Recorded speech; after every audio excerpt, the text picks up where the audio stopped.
my own way. Of course, Mr. Owen. Story started, and they... Well, I took to the idea about as well as a chicken takes to water. I'm not obliged to sell. We sell. By gum, I'll stand on my constitutional rights. You know, just saying that made me think. Do I really know what my constitutional rights are? Do I really know what the Constitution is? But the Constitution dates back... Surprised how our Constitution, old as it is, fits in with your story, the airport. That's how I came to get a copy and put it up there where Aunt Lily's painting used to hang. I guess you know what the written... First, there's the preamble. We the people. And, well, you know. Then Article 1 sets up a Congress, the legislative branch of our federal government. Sure. And Article 2 provides for the executive branch. And Article 3 for the judicial branch. We've studied that. Those 3 articles define our federal government. Now... But remember, the federal government was established by the states getting together and delegating certain powers to it. Other powers they reserve to themselves. So we have Article 4, which deals with the relation of the states.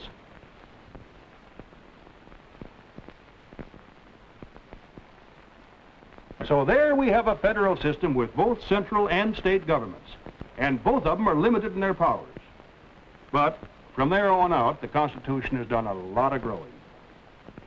Article 5, which provides for amending the Constitution, shows that the men who wrote it expected it to change. Take a look at the amendments.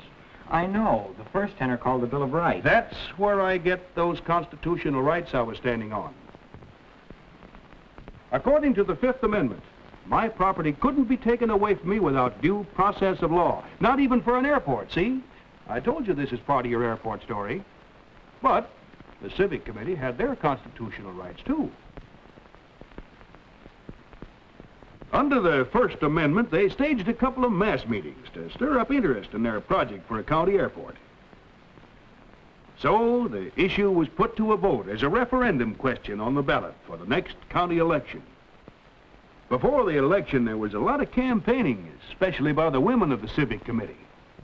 Time was in this country when only men could vote. But when the people decided that women should vote too, they up and changed the Constitution to suit themselves.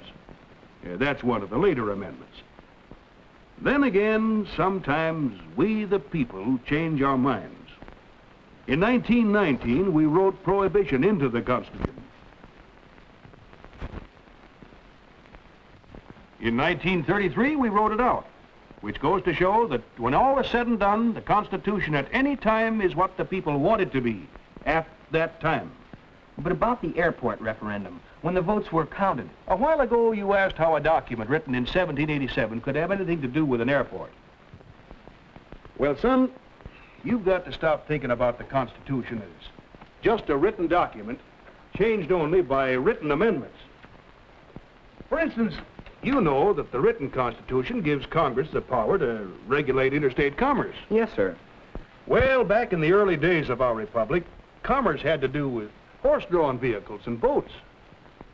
But times have changed, and so has the Constitution. It's been changed through interpretation of the word commerce to include trains and trucks and buses and, as I said, airplanes. It's changed enough so that under the Constitution, Congress created a special agency to control commerce of the air. And you'll be interested to know it was this agency that the members of the Civic Committee consulted about choosing the site for the airport and laying it out and getting federal aid in financing it. Anyhow, that shows you how the Constitution changes to keep up with the times without anything new being written into it. Well, take the Department of Agriculture, for instance, and some of its agencies.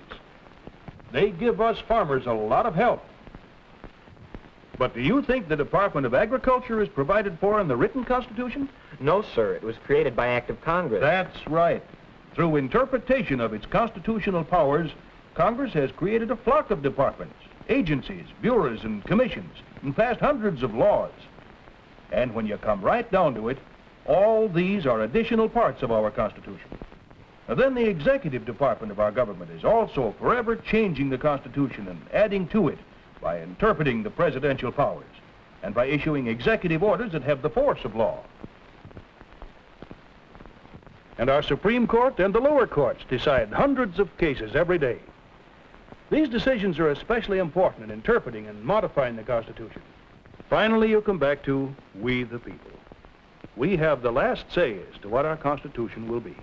But speaking of courts, Mr. Owen, didn't you end up in some sort of a court battle over taking your land for the airport? Not exactly, but you're one step ahead of me. I told you about the referendum question getting on the ballot. Well, it stirred up quite a rumpus. Both major political parties made an issue of the airport. There's an example of still another way the Constitution changes, through custom and usage. The written Constitution says nothing about political parties, not even a mention. But just the same, political parties have come to be an essential part of the way our system of government operates. And the same is true of the President's cabinet. It grew out of custom and usage. Well, I wasn't very pleased with the way the election was shaping up. And I was a lot less pleased with the way it turned out. The news came to me along with another visit from the Civic Committee. They asked whether now I was ready to sell my land. My answer was still no. They said this was too big a matter to be blocked by stubborn, selfish interest. Stubborn, they called it, for a man to want to hold on to what was rightfully his. Then they told me mine was the only land the Civil Aeronautics Administration would approve. If I wouldn't sell, they'd have my property condemned for the public good. That night, I took advantage of my right of free speech. I wrote a letter to the editor of the Star, my good friend, Dick Bradford. I appreciate your position, John. Of course, I'll print your letter in the next issue. But in the same issue, I'm going to run this letter. It's addressed to the people of Greene County from the president of Federal Airlines. Our company has followed with keen interest the progress you have made toward establishment of a county airport. For some time, as you know, we have planned to use the airport to provide passenger and cargo service for the people in the area. The farmers in particular would profit through the opening up to them of new markets for their produce. But now it appears that one of your farmers is so lacking in vision that by his stubbornness he will delay the airport project indefinitely. But it isn't stubbornness, Dick, it's just... I'm only reading this. The loss to the people of Greene County can easily amount to hundreds of thousands of dollars a year, but that is not our concern. Now, inasmuch as we have been approached by your neighbors in Montgomery County... Montgomery County? We plan to lend them our support in the establishment of an airport, which... Operator.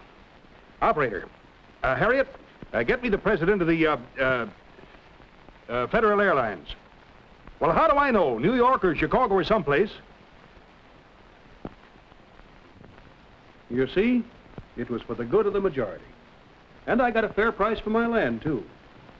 And I've still got my house and enough land on this side of the highway to keep me busy. Come here, Frank. Mm-hmm.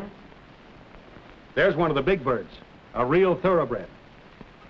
Just think, more than 100 years ago, my grandfather plowed that land with a team of oxen. That's progress. And 100 years from now, when that kind of airplane is old-fashioned, our country will still be thriving under our living Constitution.